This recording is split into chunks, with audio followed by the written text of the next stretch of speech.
ஒரு தடவை பெட்ரோல் நிரப்புனா மொத்த உலகத்தையுமே ரவுண்ட் அடிக்கிற இந்த பிளைட்டால ஒருவேளை நடுவானத்துல பறந்துட்டு இருக்கும் பொழுது திடீர்னு கீழே இறங்கணும்னு நினைச்சா எந்த விமான நிலையமும் அதுக்கு ஒத்துக்கவே மாட்டாங்க. காரணம், இந்த விமானம் செஞ்ச புதுசுல எமர்ஜென்சி எக்ஸிட் வழியா மக்களால வேகமா வெளியேற முடியுதான்னு சோதிச்சு பார்த்தப்போ அதுல ஒருத்தருக்கு கால் உடைஞ்சு போச்சு. பாதி மக்களால பிளைட்டை விட்டு வெளியவே வர முடியல. அதுக்குள்ள டைம் முடிஞ்சு பிளைட்டே வெடிச்சு போச்சு. இது என்னதான் டெஸ்டிங்கா இருந்தாலும் இந்த ஒரு காரணத்துக்காகவே இந்த பிளைட் வானத்திலேயே பறக்க கூடாதுன்னு சொல்லிட்டாங்க.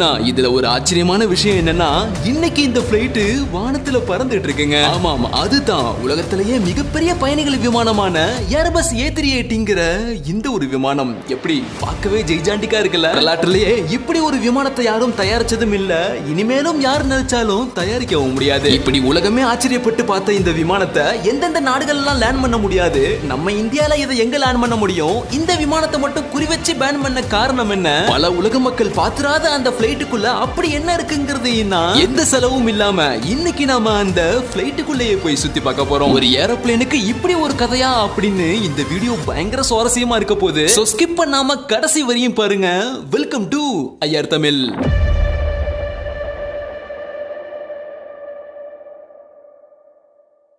சின்ன வயசுல ஏதாவது ஒரு விமானம் வானத்துல பறந்தா அது மறையிற வரையும் மேல அண்ணாந்தி தான் பார்த்துட்டு இருப்போம். அந்த அளவுக்கு நம்ம ஆச்சரியமா பாக்குற அந்த மிகப்பெரிய பிளைட்டை யார் தயாரிக்கிறாங்க அப்படின்னு எப்பயாவது யோசிச்சு பார்த்திருக்கீங்களா? ஆமாங்க, இப்ப இல்ல, 1990 காலகட்டத்தில இருந்தே ஏரோப்ளேன் மேனுஃபேக்சரிங் அப்படின்னு சொன்னாலே அதுல ரெண்டே கம்பெனி தான். ஒன்னு பாத்தீங்கன்னா ஏர்பஸ், இன்னொன்னு போயிங். இந்த ரெண்டு கம்பெனி தான் ஒரு காரை ஃபேக்டரிக்குள்ள வச்சு தயாரிச்சு அதை வெளியே கொண்டு வந்து மக்களுக்கு கொடுக்கிற மாதிரி ஒரு மிகப்பெரிய பிளைட்டை ஒரு மிகப்பெரிய ஃபேக்டரிக்குள்ள வச்சு செஞ்சு கடைசியில அதை எடுத்துட்டு வந்து எல்லா நாடுகளுக்கும் கொடுப்பாங்க. அதுலயும் இந்த ரெண்டுல குறிப்பா அந்த போயிங் கம்பெனி பாத்தீங்கன்னா 1990 காலகட்டத்திலேயே போயிங் 747ங்கிற ஒரு பிரம்மாண்ட பிளைட்டை உற்பத்தி பண்ணி British Airways, Singapore airlines, Japan airlines அப்படின்னு உலகத்துல உள்ள பல நாடுகளுக்கு ஏற்றுமதி பண்ணி பிளைட் உற்பத்தியில ஒரு அசைக்க முடியாத தான் அப்படிங்கிற மாதிரி ஒரு மிகப்பெரிய இடத்தை பிடிக்கிறாங்க போயிங் கம்பெனி. அப்படியே அந்த பக்கம் பார்த்தா ஏர்பஸ் கம்பெனி போயிங்கோட இந்த அசுர வளர்ச்சியினால ரொம்பவே பாதிக்கப்படுறாங்க. இன்னும் சொல்ல போனா எல்லா ஏர்லைன்ஸ் பாத்தீங்கன்னா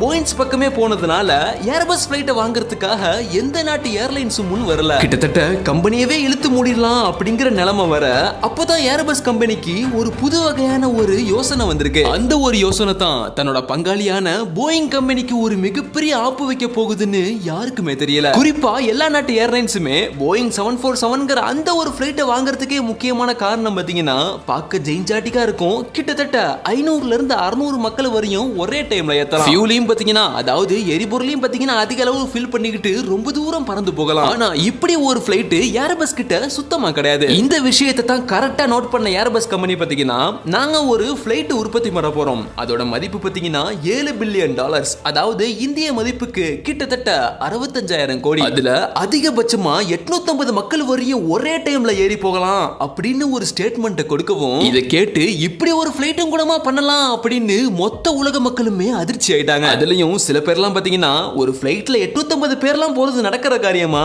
அவங்க கம்பெனி ஃபேமஸ் ஆகணும் அப்படிங்கிறதுக்காக இப்படி இல்லாம சொல்லுவாங்க அப்படின்னு நக்கல் பண்ற விதமா சில பேர் சொல்ல ஆரம்பிச்சிட்டாங்க. இதெல்லாம் காதுல வாங்காத ஏர்பஸ் கம்பெனி பாத்தீங்கன்னா பல இன்ஜினியர்ஸ புதுசா அப்பாயின்ட்மெண்ட் பண்றாங்க.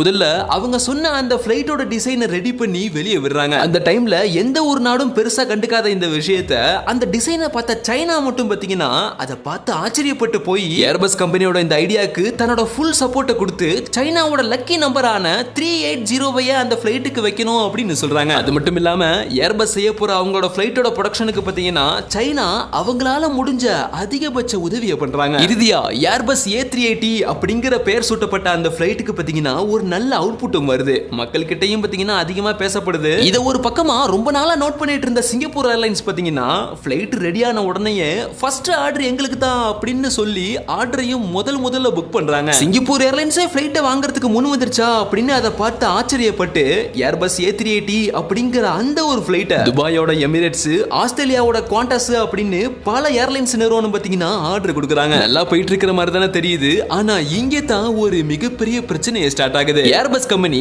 அவங்க கிட்ட இருக்கிற ஃபேக்டரியில பாத்தீங்கன்னா இதுவரையும் ஓரளவுக்கு மீடியமான பிளைட் தான் வச்சு தயாரிக்க முடியும். ஆனா அதுக்குள்ள இப்போ சைஸ் ரொம்பவே பெருசா இருக்கிற அவங்க இப்போ புதுசா தயாரிக்க போற அந்த ஏர்பஸ் A380ங்கிற அந்த ஒரு பிளைட் தயாரிக்கிறதுங்கிறது ரொம்பவே கஷ்டமான காரியம். அதுலயும் பல நாடுகள் கேட்ட மாதிரி இத்தனை பிளைட்டை உற்பத்தி பண்றதுங்கிறது நடக்காத காரியம். அதனால ஏர்பஸ் கம்பெனி வரலாற்றுல யாருமே செய்யாத, அதாவது போயிங் கம்பெனியே செய்யாத ஒரு காரியத்தை செய்ய முடிவெடுக்கிறாங்க. கேட்கறதுக்கே கொஞ்சம் விசித்திரமா இருக்கும். அதாவது அவங்க செய்ய போற அந்த புது விமானத்தோட முன்பகுதியை பிரான்ஸ்லயும், ரெக்கைகளை யூஎஸ்லயும், விமானத்தோட பின்பகுதியை பாத்தீங்கன்னா ஸ்பெயின்லயும் உற்பத்தி பண்ண போறாங்க. எல்லா நாடுகளையும் அந்தந்த பாகங்கள் தயாரிக்கப்பட்ட பிறகு அந்த பாகங்களை ஒரு ஜெய்ஜாண்டிக்கான கப்பல்ல ஏத்தி அந்த பிளைட்டை இணைக்கிறதுக்குன்னே ஸ்பெஷலா தயாரிக்கப்பட்ட ஒரு ஃபேக்டரிக்கு கொண்டு வரப்பட்டு இறுதியா அந்த ஒரு ஃபேக்டரியில எல்லா பார்ட்ஸையும் ஈஸியா இணைச்சிடலாம். அதோட முத ஆர்டர் கேட்ட சிங்கப்பூர் ஏர்லைன்ஸுக்கும் அந்த பிளைட்டை கொடுத்துடலாம் அப்படின்னு நினைச்சப்போ அவங்க எதிர்பார்க்காத மறுபடியும் இன்னொரு பிரச்சனை வருது.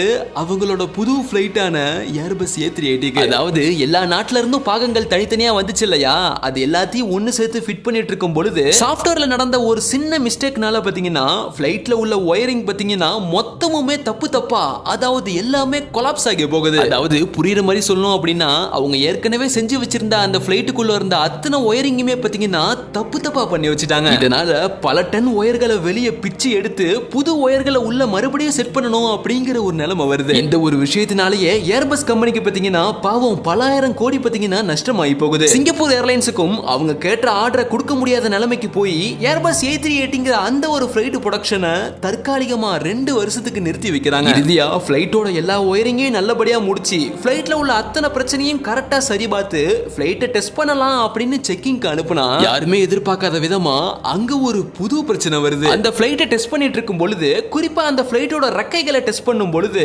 ஃபிளைட்டோட அந்த 2 ரெக்கைகளும் பாத்தீங்கன்னா ஃபெயிலியர் ஆகுது.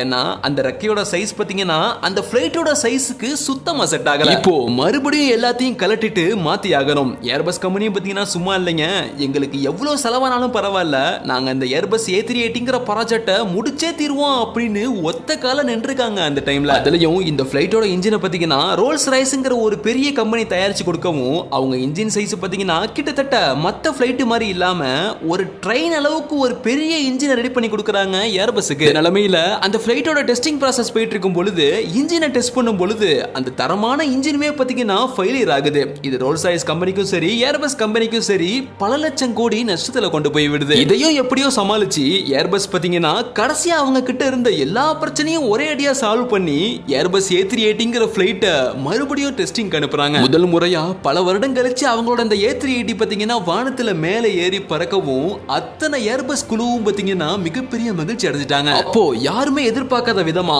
திடீர்னு உருவான ஒரு காற்று சூழல்ல சிக்கி கிரீன்லாந்து பகுதியில் போய் விழுந்து சுக்கா நொறுங்கி விழுகுது ஏர்பஸ் A380. இந்த விஷயத்தை கேள்விப்பட்ட ஏர்பஸ் கம்பெனிக்கு ஆர்டர் கொடுத்த பல ஏர்லைன்ஸ் கம்பெனி உங்களோட ஃபிளைட்டே வேணாம் அப்படின்னு ஒரு ஆள ஆர்டரை கேன்சல் பண்ண ஆரம்பிக்கிறாங்க. அவ்வளவுதான், இத்தனை வருடம் அத்தனை நபர்களோட உழைப்பு, பல கோடிக்கணக்கான பணம், இது எல்லாமே ஒரே நொடியில வேஸ்ட் ஆகி போகுது. கிட்டத்தட்ட ஏர்பஸ் கம்பெனியவே இழுத்து மூட போறாங்க அப்படிங்கிற ஒரு மோசமான நிலைமை வருது. இப்படி ஒரு இக்கட்டான சூழ்நிலையில பாத்தீங்கன்னா எந்த ஒரு மனுஷனா இருந்தாலுமே தன் மனசை சுத்தமா விட்டுருவான். ஆனா இவ்வளவு நடந்தும் மனசை தளர விடாத அந்த ஏர்பஸ் கம்பெனி பாத்தீங்கன்னா கடைசியா ஒரே ஒரு டைம் ட்ரை பண்ணுவோம் அப்படின்னு மறுபடியும் முடிவெடுக்கிறாங்க. அவங்க நினைச்ச மாதிரியே இறுதியா பாத்தீங்கன்னா எந்த குறையும் இல்லாத ஒரு பர்ஃபெக்ட்டான ஏர்பஸ் A380 செஞ்சு முடிக்கிறாங்க. யாருமே எதிர்பார்க்காத விதமா அந்த ஃபிளைட் ஃளையிங் டெஸ்ட்லயும் பாத்தீங்கன்னா பாஸ் ஆகுது. இப்போ ஏர்பஸ் கம்பெனிக்கு முதல்ல ஆர்டர் கொடுத்தாங்களே சிங்கப்பூர் ஏர்லைன்ஸ், அவங்க நாட்டுக்கு இந்த ஃபிளைட் போறதுக்காக தயாராயிட்டு இருக்கு. ஆமாங்க, கிட்டத்தட்ட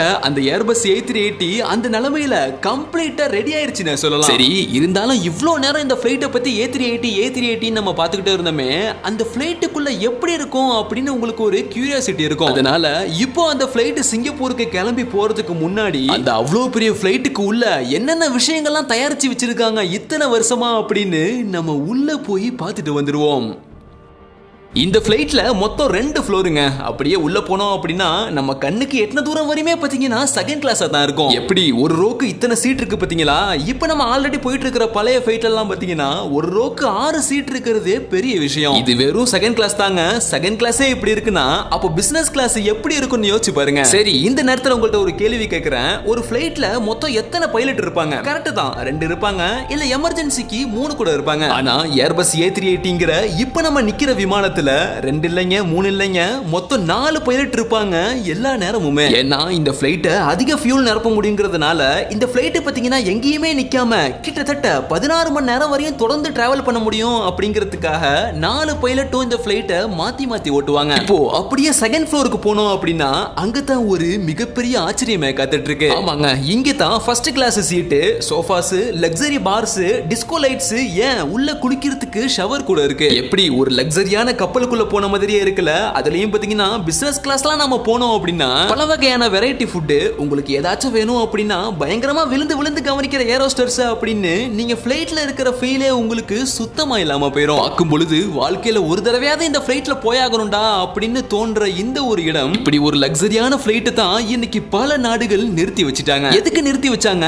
இந்த ஃபிளைட்டோட ஃபெயிலியர்னாலயா அப்படின்னு கேட்டீங்கன்னா, ஒரு ஃபிளைட்டை ஃபர்ஸ்ட் டைம் ரெடி பண்ணும் பொழுது ஃபெயிலியர்ங்கிறது வரதாங்க செய்யும். சரி, அதை பத்தி அப்புறம் பேசுவோம். இப்போ இந்த ஃபிளைட் பாத்தீங்கன்னா சிங்கப்பூருக்கு போக ரெடியா நிக்குது. அப்படியே சிங்கப்பூருக்கும் கிளம்பி போயிட்டு அங்க என்ன நடக்குதுன்னு வேடிக்கை பார்ப்போம். 2007 அப்போ சிங்கப்பூருக்கு போன இந்த ஃபிளைட்டை படுபயங்கரமா அந்த நாடுகள் வரவேற்று அவங்களோட ஃபர்ஸ்ட் பயணமா 500 பயணிகளை ஏத்திக்கிட்டு ஆஸ்திரேலியால வெற்றிகரமா போய் லேண்டும் ஆகுறாங்க. இதை பார்த்த மத்த கண்ட்ரிலாம் பாத்தீங்கன்னா இப்படிப்பட்ட பிரம்மாண்ட ஃபிளைட் வானத்துல பறக்கிறத பார்த்து ஆசைப்பட்டு எங்களுக்கும் இந்த ஃபிளைட் வேணும், ஏர்பஸ் A380 உடனே கொடுங்க அப்படின்னு எல்லா நாடுகளும் வரிசையா நிக்க ஆரம்பிச்சிட்டாங்க. அதுலயும் துபாய் எமிரேட்ஸ் எல்லாம் பாத்தீங்கன்னா எங்களுக்கு 100 ஏர்பஸ் A380 விமானம் வேணும் அப்படின்னு ஒரு பல்கான ஆர்டரை கொடுத்துட்டாங்க. இன்னும் சொல்ல போனா இன்றைய தினத்துல உலகத்துல உள்ள அத்தனை ஏர்பஸ் A380 விமானங்கள்லயே பாத்தீங்கன்னா மொத்தம் பாதி விமானம் எமிரேட்ஸ் கிட்ட தான் இருக்கு. சரி, எமிரேட்ஸ் எதுக்காக இத்தனை விமானம் வாங்கினாங்க அப்படின்னு கேட்டீங்கன்னா, அவங்களோட ஒரே ஒரு நோக்கம் ஃபியூல் ஃபில் பண்றதுக்கு டேங்க் பெருசா இருக்கணும். அதாவது உலகத்திலே முதல் முறையா ஒரு ஃபிளைட் 15,000 கிலோமீட்டர் வரையும் நிக்காம பல நாடுகளை கடந்து போகணும் அப்படிங்கிறது தான்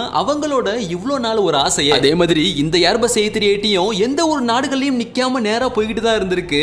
எந்த ஒரு ஃபால்ட்டும் இல்லாம நல்லா தான் ஓடிட்டு இருந்திருக்கு. ஆனா இந்த ஒரு ஏர்ஃபோர்ஸ் ஜெட்டை இத கிராஸ் பண்ற வரையும், ஆமாங்க, இந்த எமிரேட்ஸோட ஏர்பஸ் A380 விமானம் துபாயில இருந்து ஆஸ்திரேலியா போயிட்டு இருந்தப்போ ஒரு ஏர்ஃபோர்ஸ் ஜெட் பாத்தீங்கன்னா இத கிராஸ் பண்ணி போயிருக்கு. அப்போ அந்த A380 இன்ஜினோட சக்தி வாய்ந்த இன்ஜினோட பின்பக்கத்துல இருந்து படுபயங்கரமா வெளிவந்த ஏர் பிரஷர்ல சிக்கி ஒரு ஜெட் ஒன்னு இல்லைங்க 2 இல்லைங்க 3 தடவை சுத்தி கீழே விழ பார்த்திருக்கு. அந்த அளவுக்கு இந்த ஏர்பஸ் A380 ஃபிளைட் பாத்தீங்கன்னா பக்கத்துல வர எல்லா ஃபிளைட்டையுமே டேமேஜ் ஆகி விட்டுரும். அது மட்டும் இல்லைங்க, A380 ஃபிளைட் பக்கத்துல எந்த ஃபிளைட் கிராஸ் பண்ணி போனாலுமே சரி, அந்த ஃபிளைட் பாத்தீங்கன்னா ஏதாவது ஒரு சேதமாயி தான் போய் கீழே லேண்ட் ஆகும். இதனாலேயே சில ஏர்லைன்ஸ் பாத்தீங்கன்னா அந்த ஃபிளைட் கிட்ட வரும் பொழுது எந்த ஃபிளைட்டையுமே அது பக்கமே விட மாட்டாங்க. இத ரொம்ப நாளா நோட் பண்ண ஏர்பஸ் கம்பெனி பாத்தீங்கன்னா இந்த சின்ன பிரச்சனை தானே, இது நாங்களே சரி பண்ணிடுறோம் அப்படின்னு இன்ஜினோட பிரஷரை குறைச்சி திரும்ப அந்தந்த ஏர்லைன்ஸ்க்கே இந்த ஃபிளைட்டை அனுப்பி விடுறாங்க.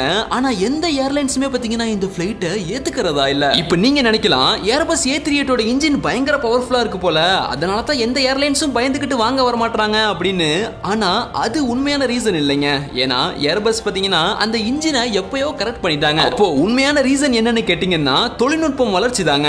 நம்ம எப்படி பட்டன் போன்ல இருந்து டச் போனுக்கு மாறணுமோ அதே மாதிரி A380 ஃபிளைட்டை எல்லா ஏர்லைன்ஸும் பாத்தீங்கன்னா யூஸ் பண்ற வரையும் யூஸ் பண்ணிக்கிட்டு கடைசில தூக்கி போட்டாங்க. இத பத்தி மத்த ஏர்லைன்ஸ் கிட்ட எல்லாம் கேட்டதுக்கு இந்த ஃபிளைட் என்னதான் ஒரே டைம்ல 850 பேரை ஏத்திக்கிட்டு ரொம்ப தூரம் போனாலும் எங்களுக்கு பாத்தீங்கன்னா இதுக்கு ஃபியூல் காஸ்ட் ரொம்பவே அதிகமாகுது. அதோட இதோட மெயின்டெனன்ஸும் பாத்தீங்கன்னா மத்த ஃபிளைட்டை விட ரொம்ப அதிகம். இந்த இவ்வளவு பெரிய விமானமான ஏர்பஸ் A380 விட ஒரு சின்ன விமானம் ஏர்பஸ் A350 எங்களுக்கு அதிக ஃபியூலை மிச்சம் பண்ணி கொடுக்குது, அதிக லாபத்தையும் கொடுக்குது அப்படின்னு சொல்லாம சொல்லி மொத்த ஏர்லைன்ஸும் பாத்தீங்கன்னா இந்த ஃபிளைட்டை வாங்க வர மாட்டாங்க. அதாவது நைஸா காரணம் சொல்லி இந்த A380 கழட்டி விட பாக்குறாங்க. அதுக்கப்புறமும் பாத்தீங்கன்னா ஏர்பஸ் A380 டிக்கெட் காஸ்ட் ரொம்பவே அதிகமா இருக்கு. அதனால எந்த பேசஞ்சர்ஸும் வர மாட்டாங்க, சீட்டும் ஃபுல் ஆக மாட்டது அப்படிங்கிறதுக்காக இதை நோட் பண்ண ஏர்பஸ் நிறுவனம் பாத்தீங்கன்னா 2021 அதாவது கோவிட் முடியிற டைம்ல இதுக்கு மேல நாங்க இந்த A380 உற்பத்தி பண்ண போறது இல்ல, எந்த ஏர்லைன்ஸும் எங்கள்கிட்ட இதை வாங்க மாட்டாங்க அப்படின்னு சொல்லி ப்ரொடக்ஷனை மொத்தமா ஸ்டாப் பண்ண போறோம் அப்படின்னு அவங்க ஃபேக்டரியில கடைசியா செஞ்சிட்டு இருந்த A380 ஃபிளைட்டையும் துபாய் எமிரேட்ஸ் கிட்டயே வித்துட்டு